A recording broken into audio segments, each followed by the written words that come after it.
Mastering active voice. Bring your English to life. Hello, language learners. Today we are going to embark on an exciting journey into the world of English grammar. We'll focus on a critical part of English communication, the active voice. This video will guide you in understanding when to use active voice and how it can make your English more direct, engaging, and expressive. Before we dive into when to use the active voice, let's quickly define it. In active voice, the subject of the sentence performs the action. This creates a clear and direct sentence structure, as in, the cat chased the mouse.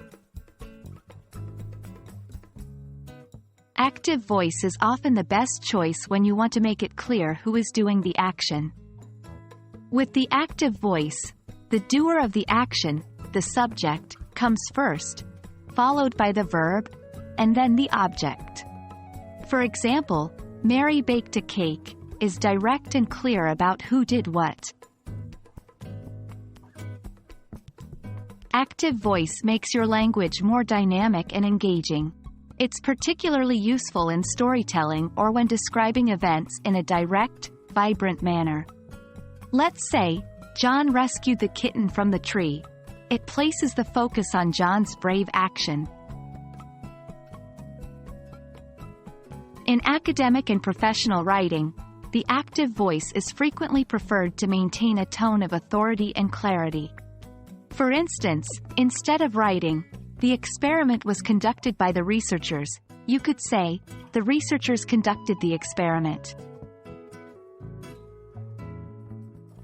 Active voice is ideal for giving commands or instructions, as it clearly identifies what needs to be done. It is more straightforward and leaves less room for confusion.